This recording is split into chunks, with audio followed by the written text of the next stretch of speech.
There we go. All right. There we go. Hello, everyone.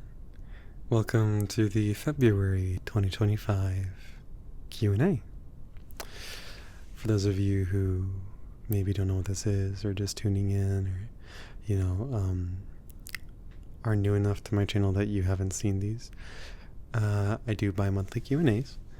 So that appears every 2 months. And you lovely people on YouTube, and those of you who support me on Patreon, get to ask questions. If you're on YouTube, you can ask one question each. And if you're over supporting me on Patreon, you can ask quite a few. I think the general limit is 40 per Q&A, with the general cap being 20 a month. So every month there's a new form that's posted, and you can ask questions on there. So if you would like to participate in the next one, I will be posting up a community post around the end of March for people to ask questions. And if you want to go ahead and ask some questions right now, if you have quite a few things you're curious about, you can also go check out my Patreon. There should be a link to it in the description, I think. But regardless, thank you again for tuning in. Very excited to answer y'all's questions. You had some fun ones this time. So, I say that as if you don't always have fun questions.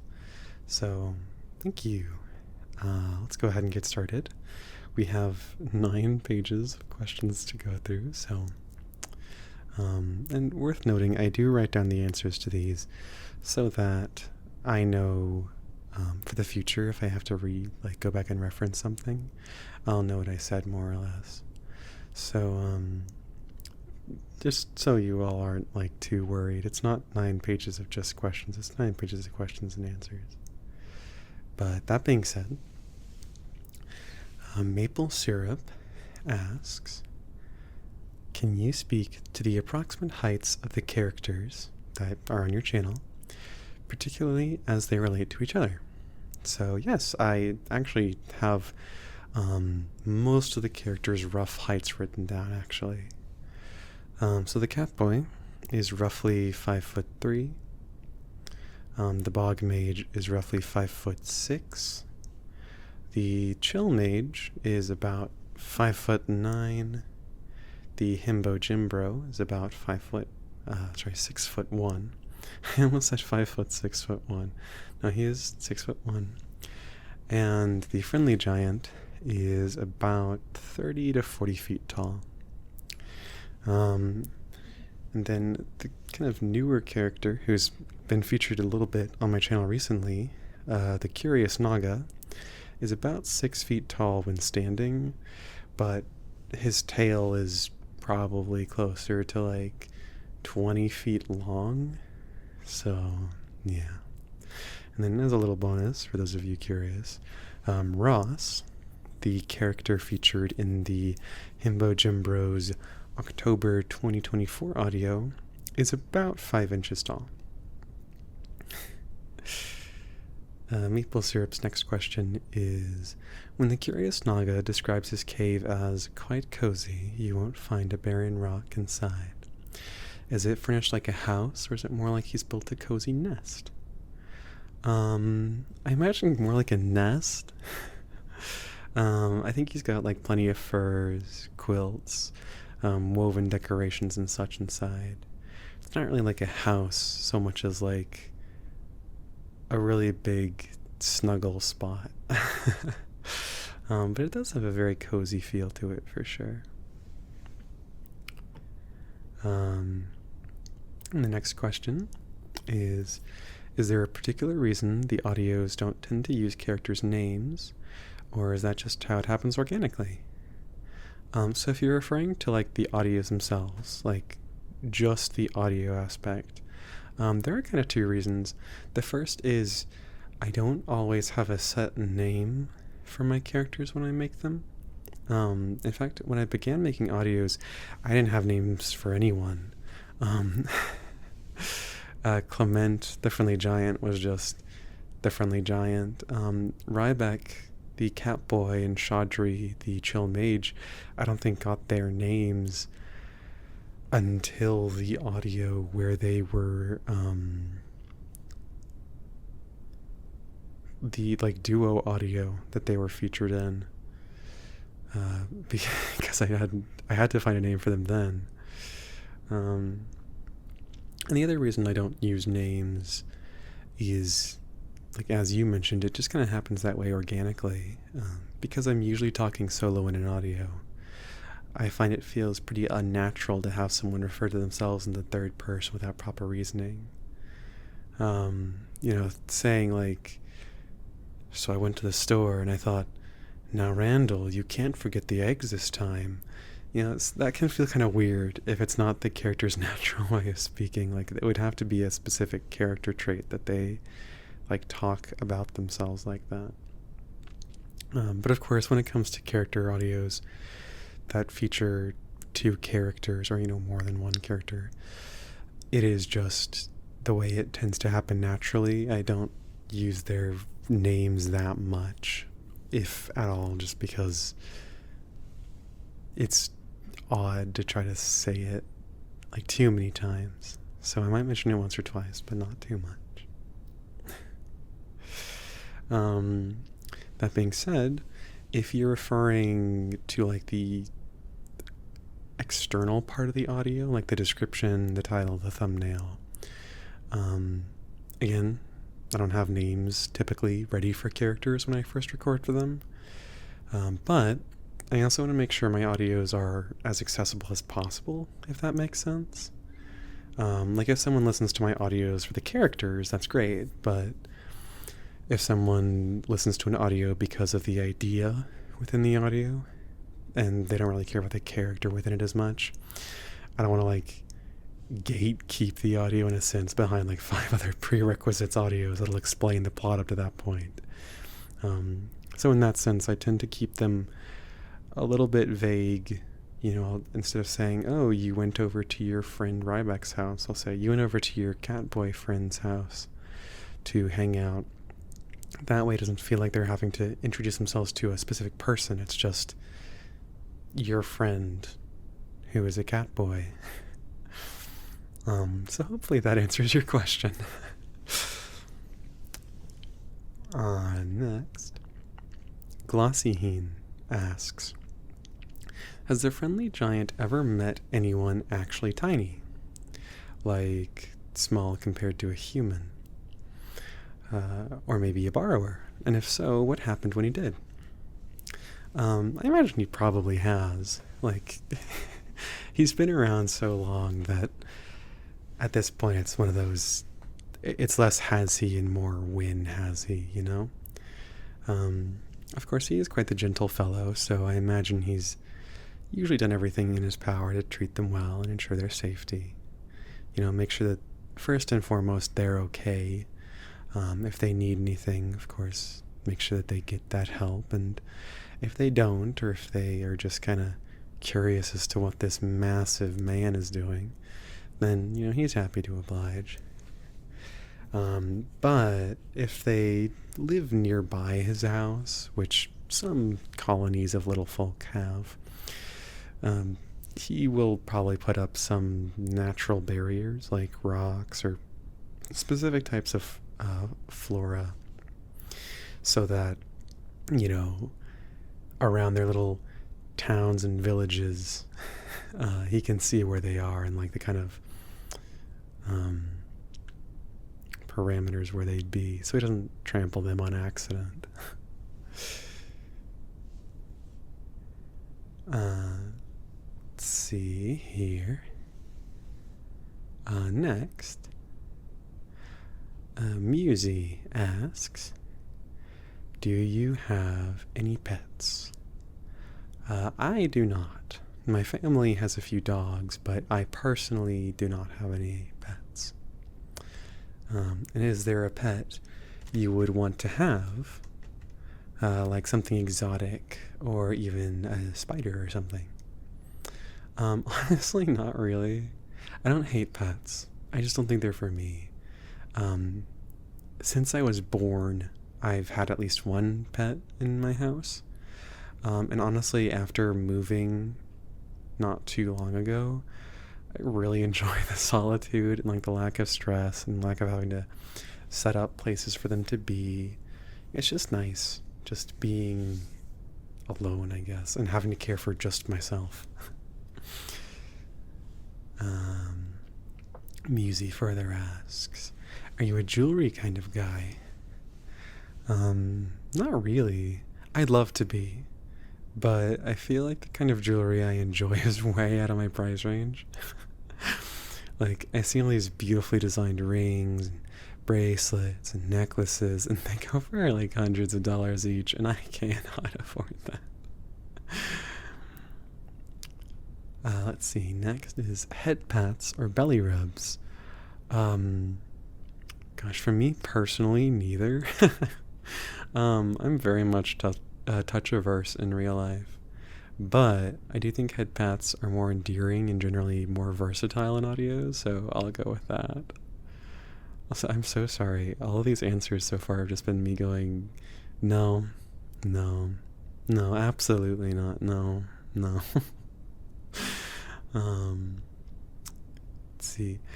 Musi also adds, these next few were supposed to be for December, but oops, they're still valid questions. So first, which side of the candy cane do you start at? Usually I'll start on like the uncurved side. It's fun to suck on, and it doesn't like stretch out my mouth. I'm realizing now just how that sounds. Moving on. Yeah, I will start with the uncurved side, and usually, honestly, I'll be satisfied with the taste, like, well before I reach the end of the candy cane, so...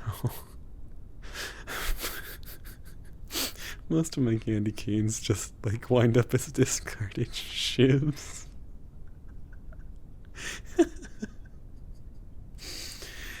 Okay. Silver or gold? On myself, probably gold. I think the warm tones suit me better than silver could. And my glasses that I wear are like a bronzy goldish color. However, I do think I usually would prefer silver on character designs. I feel like it's just a bit more sleek. What's your favorite holiday song?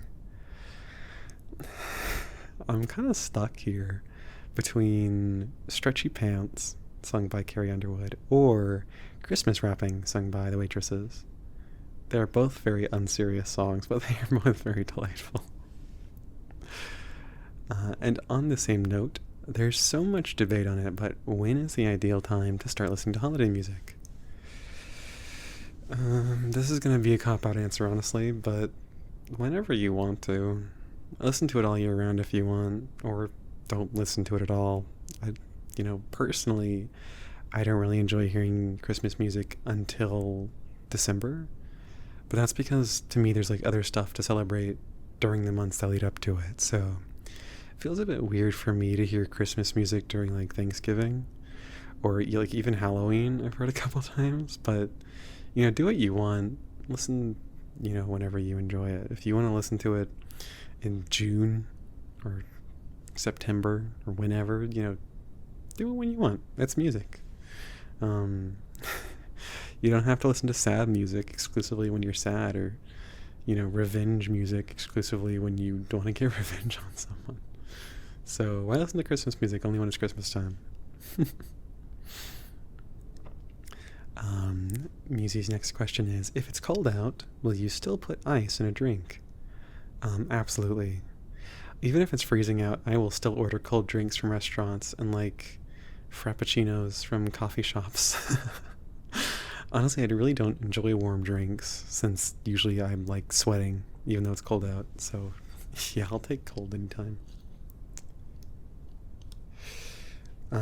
And Musi's last question is, what is your favorite wintertime drink? I don't usually do warm drinks, so honestly, I really can't remember the last time I did like a properly wintertime drink. I know that Starbucks for a while had like, I think it was like a chestnut praline frappuccino that they'd only sell around December, I want to say. So I'll go with that, but gosh, it's been like 2 years since I've had one, so I don't know if it's still a thing. Let's see, next. Tiger Gamer 123 asks, if you're ever given the chance to voice act for a video or possibly an indie animated series, for example, something similar to the Amazing Digital Circus or Lackadaisy, would you voice act for it? And would you do it for free, or would you ask to be paid to do it? I've been writing a medieval fantasy graphic novel for a while where one of the characters is a giant, and I had canon him as having your friendly giant's voice. Your work is amazing. I hope you find a job involving voice acting. First off, best of luck on your project. I really hope it goes well, and I hope that is an easy time despite how intensive I know that graphic novels can be. So,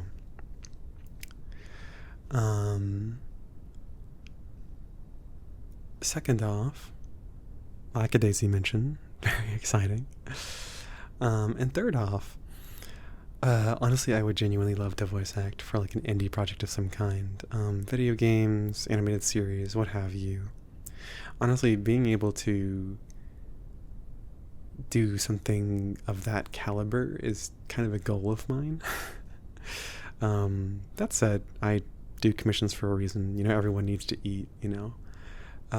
However, if someone reached out and said, you know, in essence, hey, I'm working on a project, I love your voice and I'd like to feature it, you know, if they seemed like passionate about it, and if I felt passionate about it, hearing about it, you know, I'd be more than willing to work with what pricing would work for the both of us, particularly because, you know, with commissions, I'm making the entire thing. You know, I'm given a prompt and a character, and you know, everything else is me improvising and script writing around that. So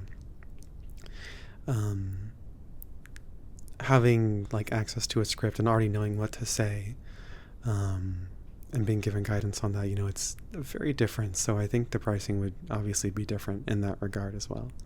So yeah, in short, yeah, I'd love to do something like working with other people on an indie project or something as a voice actor. Oh boy. Anime Jace asks, can I have Rebek's hand in marriage? So long as you can put up with the fur getting everywhere, and the clinginess, and the purring, and the bashful requests for head scritches, I have no problem with it.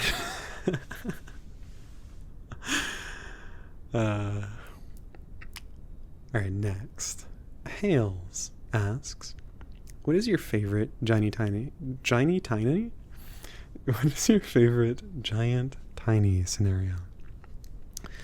I don't know, honestly. I like the casual stuff, I suppose. Like, scenarios that are mostly just like two or more people existing in the same space.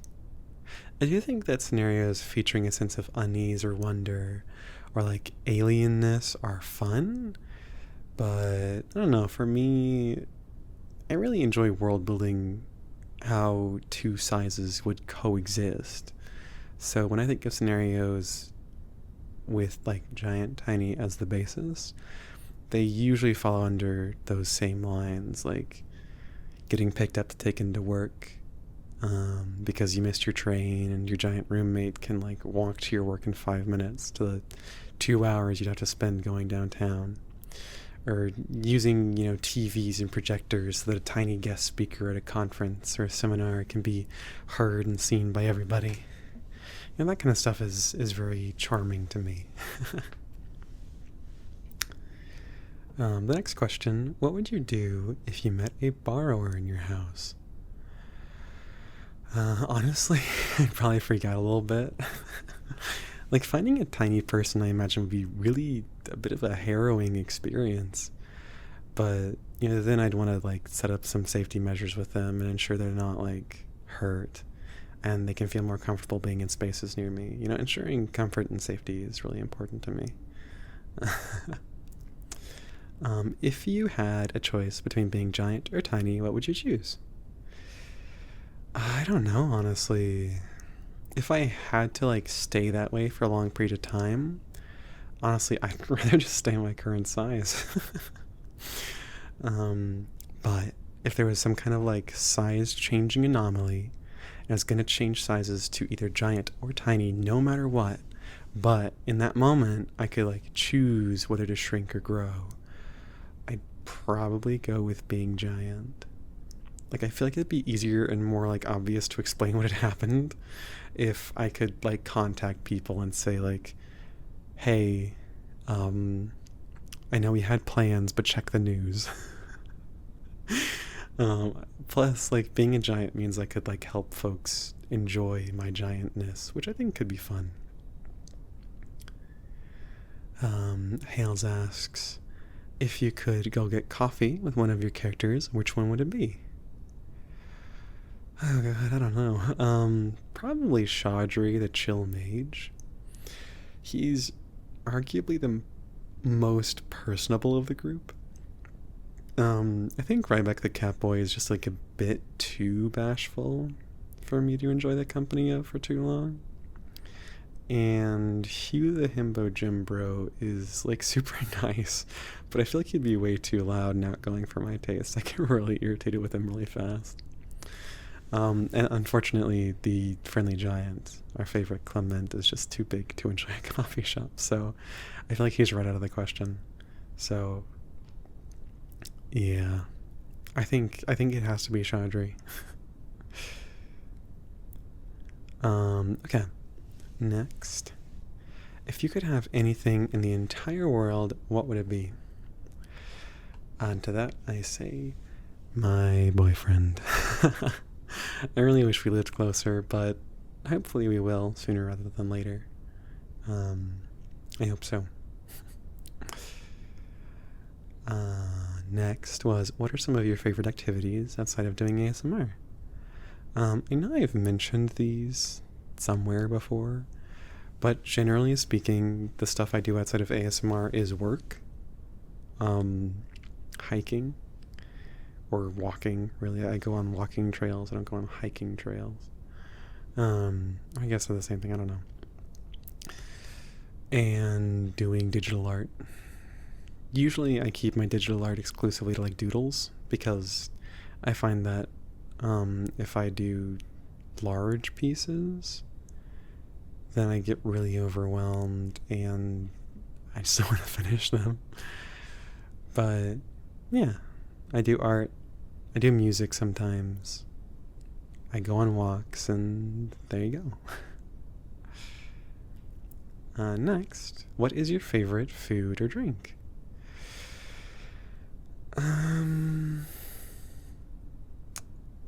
Honestly, I just wrote down that I don't know, and honestly, I still don't.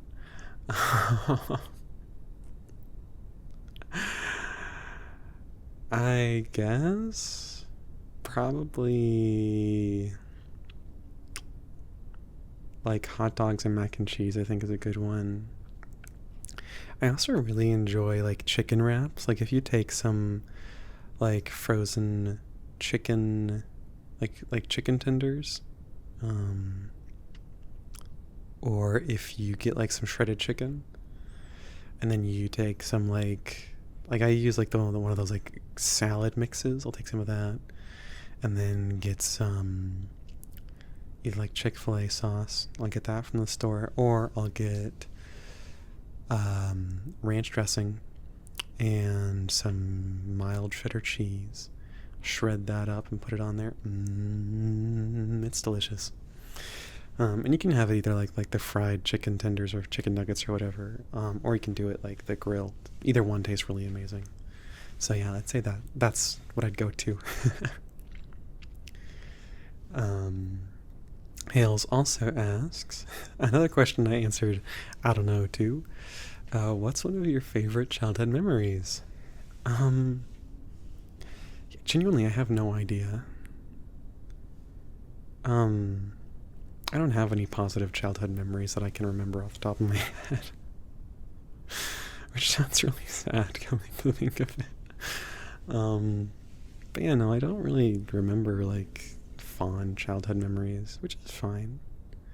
I have plenty of fond ones now, so, and I didn't have like a bad childhood. I just don't remember like most of it. Most of it was like we went to the zoo, but I couldn't tell you what we did, or like we went to the water park, but I couldn't tell you what we did, or like I did activities, but I don't really like. I couldn't tell you any specific moments or people I met, so yeah, I don't know. Let's see, next. Out of all of your characters, which one describes you best? That is private. No, in all seriousness, I hate to say it, but I really don't know. They all describe me in a way.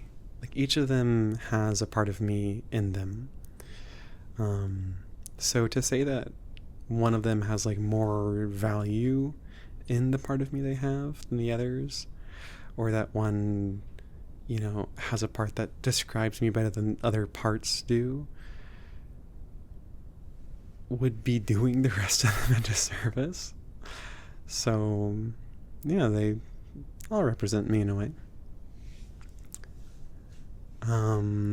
Next is, what is your favorite Broadway musical? I think that Six, the musical, is on Broadway. I don't think it started there. I don't think it started there, but I do know that it is there now. So I'm gonna go with Six. It's a fun one. And the last question Hales asks is, how do you come up with your characters? It's a lot of talking to myself. I think I've mentioned this somewhere before, but I don't know where. So when it comes to characters specifically, usually I'll try to come up with like a core role for them to fill, or like a scenario for them to feature in. Like, discovering a fae in the woods would obviously require a fae character. Or, being taken care of by your giant roommate would require a comforting, caring giant character. So I'll kind of figure out that to start, and then I'll kind of just talk to myself as them and flesh them out a bit. Figure out, do they fit into my higher vocal range, my natural vocal range, my lower vocal range? Do they have an accent? Do they have a specific quirk about the way they talk? Do they talk really fast? Do they talk really slow? What is their kind of natural way of speaking? And I'll usually ramble through a specific scenario and see what parts of what I say sound good and what parts don't. And if I like the idea, if I kind of finish rambling, and I think it's a good overall concept and character, then I'll record something for it. And if I don't, or if I realize that, a character sounds too similar to someone else, then I'll usually scrap it or give that, concept to someone else. There's been quite a few times I've recorded a character and I'll just realize it's just the cat boy, but with slightly different personality, and I'll be like, well, no point making them then. We already have that character. Same voice and everything, so... I do very similar with my D&D or roleplay characters as well. Usually I'll come up with a role or a key character trait for them, and I'll start building from there, like a sad man who wants to help the world because he can't find his own joy anymore, or a farm boy who ran away from home after hearing stories of brave heroes his whole life, or a nun whose church was burned down and now she's on a mission to avenge her fallen sisters, or whatever. And from there I'll kind of give them a bit more backstory and kind of flesh out, well, okay, what is that core moment for them? How does it affect who they are now? How does it, affect what happened in the past? And if I'm doing it for D&D specifically, I will usually go back like for every big change and talk to my DM with it. Let them know anything notable, let them know ways they might incorporate the backstory additions into the campaign, or let them know things that might recontextualize what they've already been working on. So yeah, that's how I come up with my characters. Let's see next. Tracy the Fox asks, what is the most outrageous request you've gotten for one of your ASMRs? I don't know. I guess it depends on what you mean by outrageous. I've had a very small handful of some explicitly not safe for work requests and commissions that I've unfortunately had to turn down. But aside from that, I don't know. I mean, I wouldn't even really consider those to be outrageous. But I have had quite a few people ask for like ASMRs where the character I play is like angry or like yells at the listener for whatever reason. And I can definitely understand how the like post snap apology and comfort could be very therapeutic. I'm just never really sure how to make that like verbal violence, I guess, like relaxing. Same thing with like peril audios where it's like the listener is being held at gunpoint or whatever. It's like that. I'm sure that some people can make it relaxing, but I don't think I could. Let's see next. Anon asks, what future projects are you working on or towards, and what new characters are you workshopping? So technically these two were separate questions, but honestly I'm going to forgo answering either of them. I've said it a few times now, I think, but just to kind of reiterate, part of the reason I really don't care to talk about future projects and characters is because even if I have plans to do something, it isn't guaranteed to happen until the day I upload it. Like, even if I fully record and edit an audio, even if I make a thumbnail for it, even if I make, the entire character design, there have been times where I've just decided this isn't working, I'm not happy with a certain part of this, or, this particular thing isn't representative of who I am or what I enjoy. So, yeah, I'm sorry for not answering your question. I just don't want to get anyone's hopes up and then, dash them because I mentioned, the next audio will feature a barista character, and then everyone get excited for that, and me go, actually, I hate them. They will never be featured again. So, next question is, are there any characters that you've abandoned? If the answer to the last question wasn't clear enough, yeah, quite a few. Some of them have been finding their way onto my Patreon, while there are others that I simply haven't made something for. It's a lot of throwing spaghetti at the wall and seeing what sticks, usually I'll sit with a character idea for a week or two, kind of as I mentioned before, kind of just talking as them, seeing what of their personality kind of shines through in what I say, and kind of solidifying who they are. And a lot of ideas don't pan out, often because they come across as too mean or callous, which is just because I have so many characters who are very friendly and caring that to do something outside of that tends to make them kind of rude.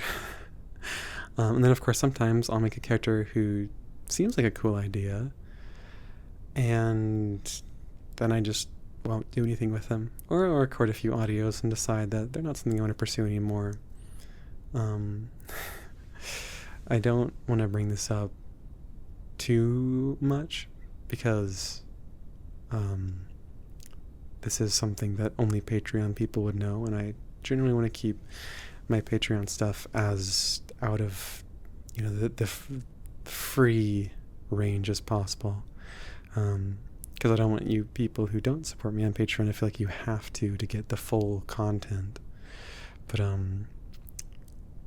those of you who are on Patreon will probably know the character Ewan, the giant Uber driver character who didn't wind up panning out at all. So, let me see. Next question. How do you find the voice acting process? Where do you find the most joy in the process? And what is the most difficult part of the process? It's nice. Honestly, I have a lot of fun just like doing voices and saying things. I talk to myself a lot. Like, pretty much every day. At least 5 hours a day. So in a sense, the voice acting I do is kind of just talking to myself with purpose. The most difficult part, I don't know. Depending on the audio, it can be quite difficult. Like, if I don't know how to begin an audio, or if I run out of things to say too quickly, it can be difficult. Like, sometimes I'll be like 5 minutes into an audio and realize that I have nothing else to say with a particular topic, and then I'll just have to scramble to figure out what else to say about it. So, yeah, I think that's probably the most difficult part. And then, yeah, for the most joy, I just kind of find it's fun to talk. I enjoy talking. Let's see. And Anon's last question is, will you be making exclusive audios for Patreon? So the short answer is yes, I definitely will. The slightly longer answer is, when I first began to upload on my Patreon, I had planned to only upload like failed audios, like cut content is what I refer to them as. These were basically just a list of backlogged audios that I wouldn't get around to publishing on YouTube for various reasons. Either I'd lost my joy for them, or I didn't like them, or I didn't think it was worth the effort trying to make a thumbnail and just all this stuff to go on YouTube. So, all the stuff that I uploaded onto Patreon would just be a waste if it wasn't uploaded onto Patreon. However, I don't always have an audio that fits that criteria, the stuff that I wouldn't put up onto YouTube otherwise. So I have, and I likely will continue to make audios that are designed to be put onto Patreon, things that are involving characters or concepts that I don't think would maybe fit well on my public channel, but are still made with the intent to be relaxing, all things considered. So, no not safe for work stuff, no, gore or death,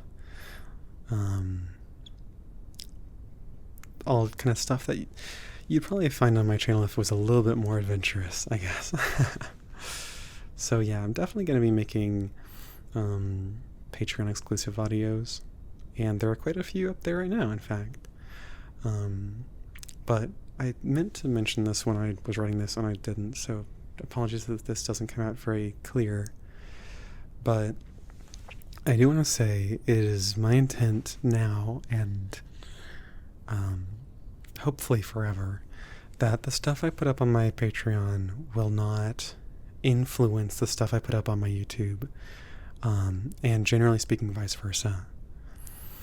So, for example, I never intend to do an audio series where you get the first episode on YouTube and you have to pay me to get the next episode, one episode every month or whatever.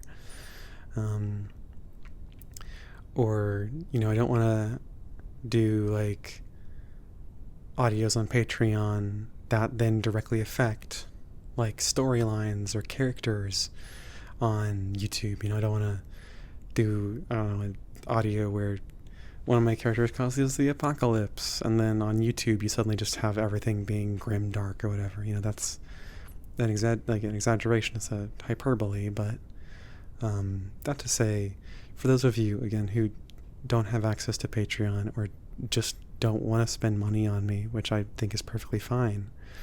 You're here to relax. I'm here to relax you. This doesn't have to be a monetary transaction. But for those of you who don't want to or can't support me on Patreon, I never want you to feel like you're missing out. The stuff that's going to be on my Patreon is only ever going to be stuff that, just wouldn't be up on the YouTube channel anyways. Not stuff that I would have put up there if I didn't have a Patreon.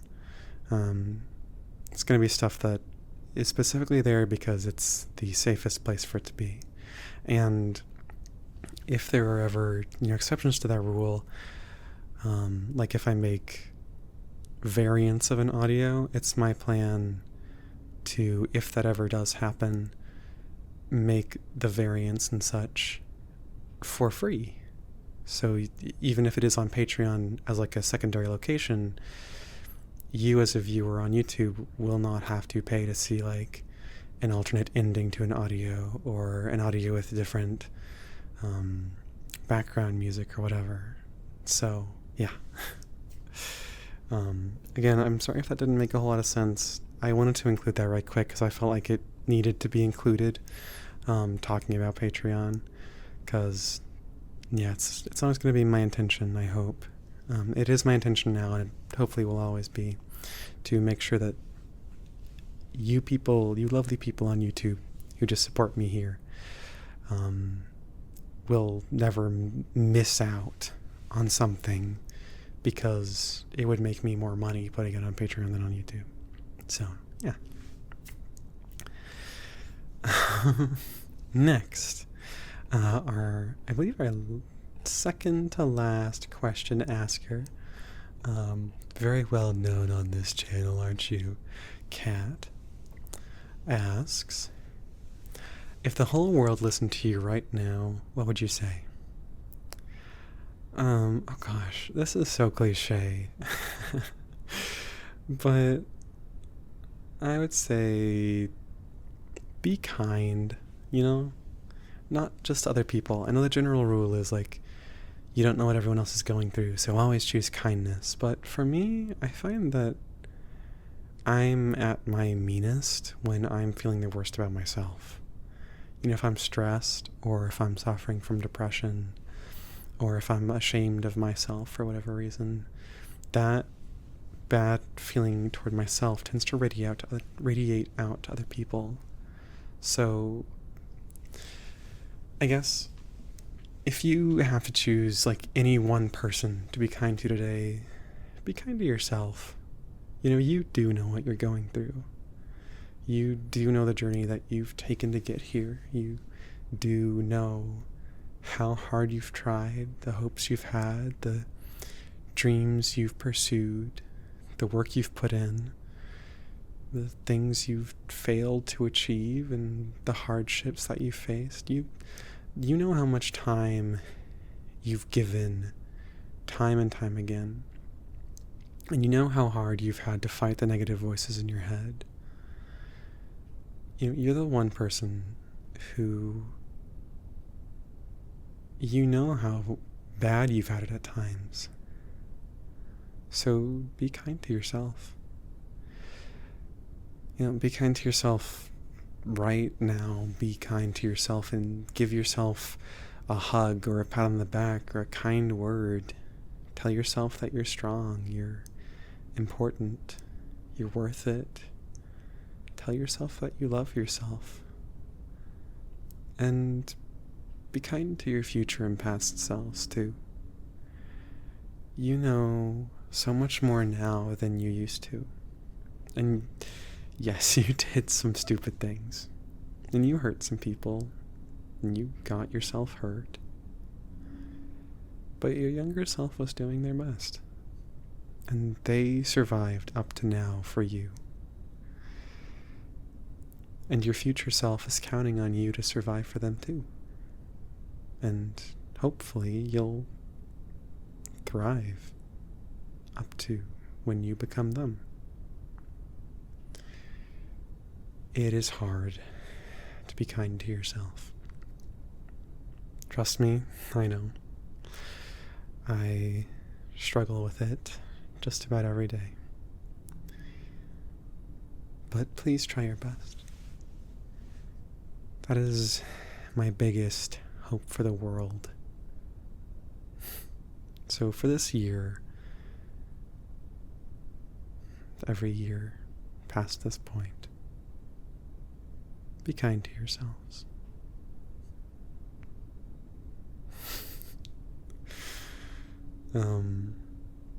Getting off of that little soapbox of mine, and back to the questions, a bit more lighthearted. Sorry for getting so deep. What is your favorite candy? Tough question. I would say Score candy bars are probably my favorite. The taste is like really amazing. It is literally just like hardened caramel with chocolate on top, like chocolate coating. But the taste really is fantastic, and it's also really fun to like scrape off the hardened caramel, or scrape off the chocolate off of the caramel, I should say, and then like eat that, and then eat the caramel on the bottom. It's great. Next, what is your favorite place to shop that isn't in your local area? I don't know how many of you have heard of this place, but there's like a gas station and convenience store, kind of general store at this point, called Buc-ee's. And it is this like, usually they're like massive gas stations that have just a massive amount of stuff inside of it. Like there's like a small little food court. There's t-shirts, there's jerky, bedding, home decor, like the list goes on. It's so stupid. Really kind of cringy, honestly, but it's so much fun to me. And it makes me like smile, even though I don't usually like buy anything from there. I like to window shop, so I hope that counts. Are you afraid of the dark? Unfortunately, yes. I wish I wasn't, but I don't know. I always worry, like on a logical, practical level, that I'm gonna wind up accidentally running into something or like tripping over something and getting myself hurt. Like even if there's nothing actually gonna be there, I just worry that's like it'll be the one time that I forgot to pick up something off the floor. I'll fall on my face. But on the less like purely practical side, for a long time, like since I was easily 5 years old, I've had like really bad hallucinations, I guess, or like visions or sleep paralysis. But like I don't know, I don't think it's sleep paralysis because I'm awake and like not always like going to sleep when it happens, so I don't know what to call it. But like when it's dark but not pitch black, I will see people in the darkness, which I don't think I need to explain why that is absolutely horrifying. Next question, Kat asks, are you left-handed or right-handed? I'm right-handed. Are you more of a tidy person or a messy one? That's a tough question. Like, I am prone to leaving things lying around, but I also get really agitated by mess, so like sort of both. Like there's a certain level of like lived-in mess that I can tolerate, but after that I start getting really irritable about it. Are you on time or are you always late? My mom taught me that early is on time and on time is late, so I am always early. I think I called in late to work one time because there'd been an accident on the road and I was like stuck in traffic. But even then, I think I actually managed to like arrive like exactly on time. Like the only reason I was late was because I I clocked in late because I was asked to do something right as I got in. So, let's see. Can you ice skate? I haven't been ice skating for easily over a decade, like possibly 2, to be honest. But I don't remember. So yeah, more than likely not anymore. Like I could do like the little like baby ice skating stuff, but like I can't like ice skate. Let's see. Do you enjoy DIY projects or crafts? I do. I really love DIY stuff. I used to make little clay sculptures when I was younger. And I eventually got kind of bored of it. Like you make enough sculptures and you're like, okay, I'm done. But nowadays I do sew a little bit, and on very rare occasions, I'll make like actual crafts. Like I'll build little doll houses and such. And I do also occasionally embroider, so. But I think that kind of counts as sewing, so I don't know if you'd mention them both or one at a time. Do you prefer dogs or cats? I'm allergic to both, but I'm less allergic to dogs, so dogs. Do you prefer the beach or the mountains? Going to the beach implies being hot, so I will say the mountains. I really hate warm weather. Do you speak any other languages? Oh god. Je parle un peu de français und ich spreche ein bisschen Deutsch. And I'm learning ASL as well at the moment. But to be clear, I don't know French, German, or ASL enough at this moment to like hold an unscripted conversation. Like if I know exactly what the person's going to say ahead of time, I can like plan around that.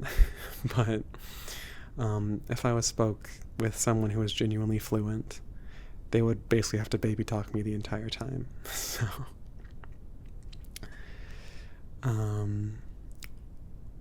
what did you want to be when you were younger? I don't know. Probably like a vet. I feel like that was the big one when I was younger, because I loved animals. Or like maybe like an astronaut, like an Olympic runner or something. I don't know, one of those things. What is one item you can't live without? I really hate to say it, but like probably my phone. It's how I keep in contact with people. It's how I navigate to places I don't know. It's how I track my finances. Yeah, I kind of need it. What movie have you watched repeatedly? If you're into romance, 100-Foot Journey and You've Got Mail. But if you prefer like kind of an action movie that'll also make you laugh and also make you cry, Everything Everywhere All at Once is my favorite movie, I think, of all time. It is just amazing. Every time I've watched it, I've cried. Let's see. What is one of your pet peeves? People who ask too many questions. I'm kidding. Honestly, one of my pet peeves that I've come across on my work, and also back when I was in college, is just like people who don't pitch in, I guess. Like if you have your own goals and your projects and interests, that is great. But what's better than that is making sure that other people don't have to like step in on your behalf because you're not doing what actually needs to be done. So yeah. If you have one, what is your current obsession? Pokemon, probably. Let's be clear. I have not played even one of the mainline Pokemon games before. I have not played, what is it, like the Pokemon Ranger games. I've not played Pokemon Snap or like the original. I've not played any of the main ones. I've not played Colosseum or the one that came with it that I don't remember the name of. I haven't played that one for the phone. I have played Pokemon Go. I've played Pokemon Sleep. And I've played the Pocket card game on your phone. And that is it. But a while back, one of my friends was telling me about her Pokemon Gijinkas, I think it's pronounced, and I started doodling like Gijinkas and like anthro and humanoid Pokemon characters. And then from there, I started collecting Pokemon cards so that I could have like a basis for what Pokemon to doodle. And now I have 48 different humanoid Pokemon designs that I've doodled in my spare time. It is frankly a bit ridiculous. Next question.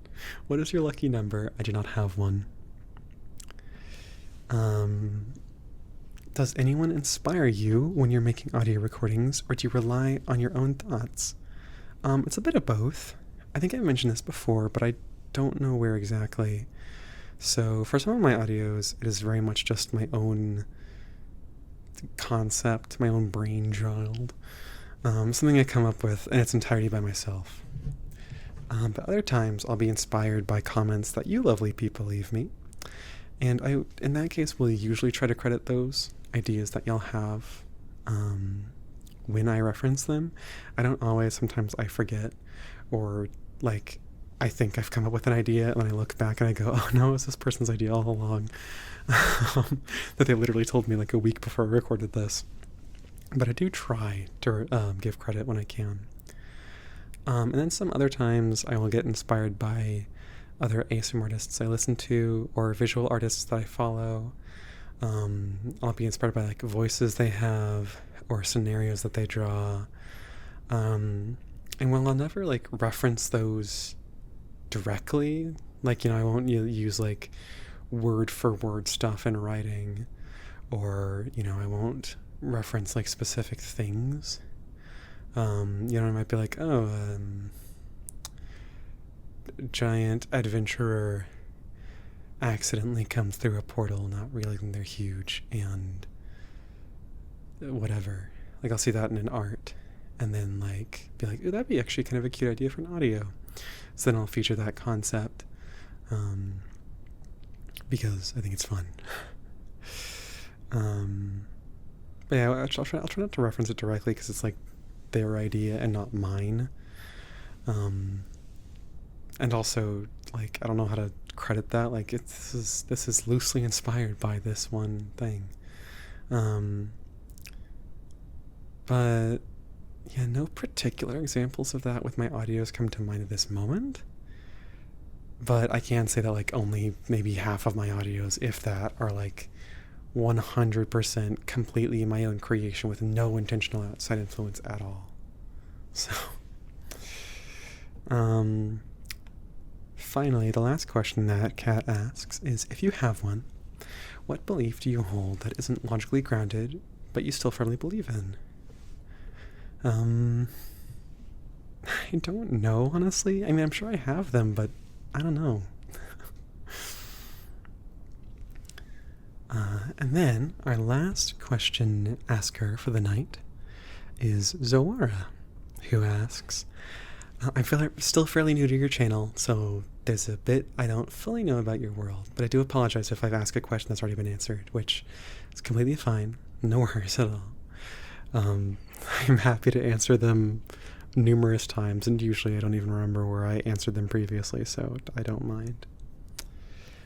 The first question is, do all of your characters live roughly near each other? Obviously there are characters who either directly interact with each other or mention other characters, but I was wondering if any characters would normally be too distant to actually have interaction regularly. So a while back I made like a personal map for myself, like a little scrappy doodle. For the most part, everyone in the core cast, which is like the named characters, sort of lives close together. The Chill Mage and the Catboy obviously live close together. As they reference each other, they talk a lot. The Friendly Giant lives just outside of their town. He's kind of the guardian protector of it. The Himbo Jimbro lives in like a neighboring town. The folks who are farther away but still in the same kind of general area would be the Chill Mechanic, who lives a few towns over, probably about like a 3-hour drive. And then the bog mage, who lives out in the woods as far from civilization as they can get. And I also don't really have like a set place for the Curious Naga, but I think he probably lives around the same area as the others, I would imagine. The next question is, I guess in a similar vein as the first question, do any of the characters live outside of the world that the rest exist in? I'd imagine maybe the commission characters, but I was also specifically wondering about the Gruff Dragon, since he just got an audio recently. So most of the commission characters, as you suggested, do kind of exist outside of the world most of my audios are set in. Even in some cases where commissions use characters that I've made, like the Friendly Giant's a big one. Pun not intended. They will feature them in like vastly different lights than usual. Imagining them at different sizes, different species, different personalities, etc., etc., etc. So I consider them to be kind of the non-canon audios, ones that maybe are a different, like a parallel universe, or completely unrelated, or, whatever you want to view them as. As for my non-commissioned cast, I do think that the Gentle Friend is generally in a realm of his own, in part because I never really seek to make his audios connected. He very much exists to explore a particular concept, that being someone who doesn't really understand size difference or giants, and tinies himself, but he's still happy to engage with it. And as such, his audios are very much episodic and kind of disconnected from even themselves. The Gruff Dragon, I'm not entirely sure. I would say he does definitely exist parallel to the characters, possibly in his own version of the world. So, yeah.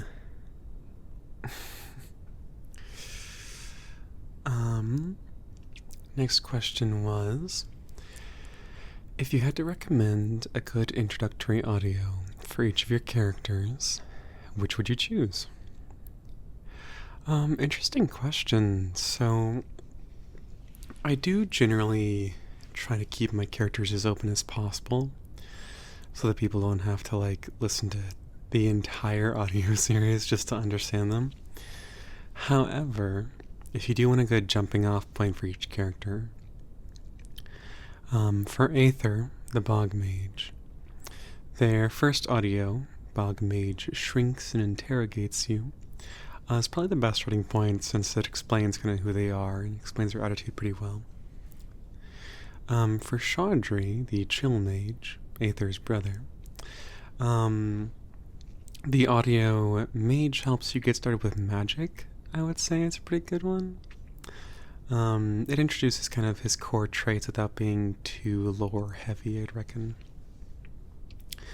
For Clement, the Friendly Giant, if you enjoy vor, or eating, people being eaten, one of my favorites of that genre that involves him would be the Friendly Giant Discusses Eating You. It doesn't feature any actual vor in it, but it does have a lot of discussion about that topic.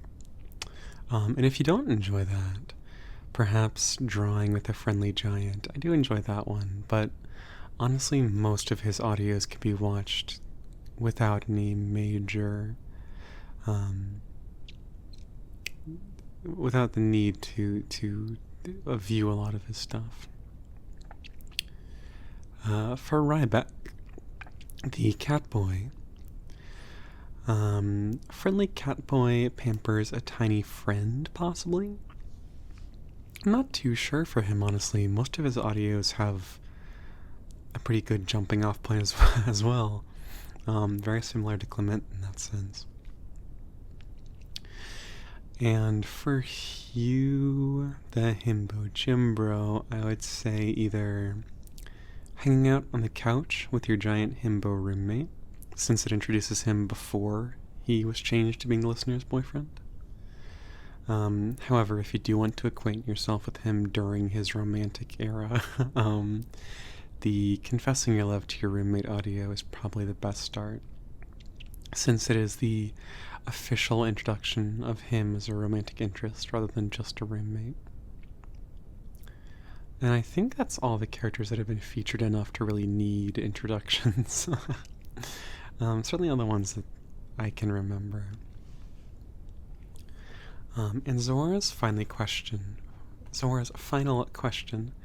is, when you're voicing your characters, do you find yourself doing any physical gestures or tics in character? Like anything that might help you get into character or things you do while portraying them? Absolutely. I find that Ryback talks with his hands a lot. I'm very, hand wavy when I'm voicing him. And, kind of juxtaposing that, Hugh doesn't do a lot of, body movements necessarily, but he has a lot of facial expressions, and he shifts his weight around a lot. With Aether, something that I do for them a lot is, I kind of try to do the reverse, where I emote and, act as little as possible, because they are kind of meant to be generally irritated at the listener's presence, usually, because the listener is kind of a usurper, or not a usurper, but I guess interloper. So, they don't have the same friendliness. They're not necessarily mean. They're not, defensive. They're just very much not engaging the same way the others are. So, yeah, I do definitely do that. Various things for different characters. And I believe, if I'm not mistaken, that is all of the questions for this Q&A. If I've missed yours, please let me know, and I will make sure to add it to the next list. And if you'd like to participate in the next Q&A, do keep an eye out. The Q&A form for patrons is already up on Patreon, and then I will create the community post to alert you lovely people in late March. So, yeah.